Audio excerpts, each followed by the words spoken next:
Welcome to my channel. আজকে আমি রান্না করব আলু কুচি দিয়ে ডিম ভুনা। এর জন্য আমি এখানে 3 থেকে 4টা আলু কুচি করে নিয়েছি আর ডিম ভুনার জন্য কিছু উপকরণ নিয়ে নিয়েছি। এখন আমি চুলায় একটি প্যান বসিয়ে দিব। প্যানে অল্প পরিমাণ তেল দিয়ে দিব। তেলটা গরম হয়ে আসলে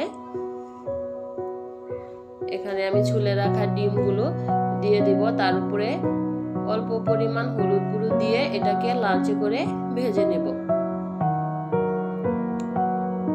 এটা ভাজা শেষ। এখন আমি এটাকে আলু কুচি দিয়ে ভুনা করব। আবার আমি চুলায় প্যান বসিয়ে দিব। প্যানে কিছু পরিমাণ তেল দিয়ে দিব।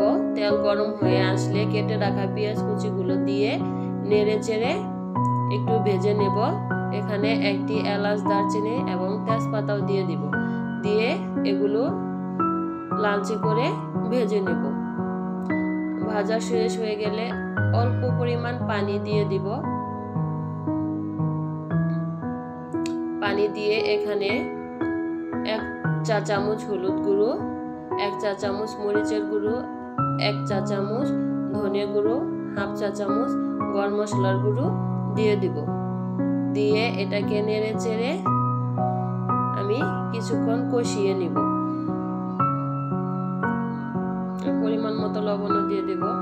তারপর এখানে ফালি করা কাঁচামরিচের টুকরোগুলো দিয়ে মশলাটুকু ভালোভাবে কষিয়ে নিব। এই যে আমার মশলা কষানো শেষ। এখন আলু কুচিগুলো দিয়ে আবার আলু কুচিগুলো কষিয়ে নিব। ভালো করে নেড়ে চেড়ে আলু কুচিগুলো কষিয়ে নিতে হবে। এখন এটাকে আমি একটু সময় ঢেকে রাখবো। এই যে দেখেন এগুলো নিচে প্রায় লেগে গেছে, এগুলো কষানো হয়ে গেছে। এখানে আবার আমি অল্প পরিমাণ পানি দিয়ে ভেজে রাখা ডিমগুলো দিয়ে দিব।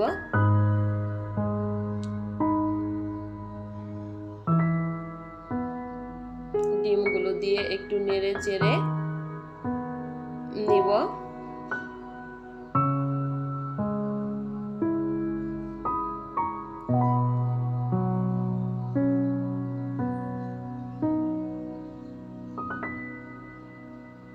তারপর কেটে রাখা টমেটোর টুকরোগুলো এখানে দিয়ে দিব। আপনারা টমেটো ছাড়াও এটা রান্না করতে পারেন। টমেটো ছাড়াও এটা খেতে খুবই সুস্বাদু হবে, কিন্তু আমার টমেটো খুব পছন্দ, এজন্য আমি এখানে টমেটো দিয়ে দিব এবং আস্ত কিছু কাঁচামরিচ দিয়ে দিব।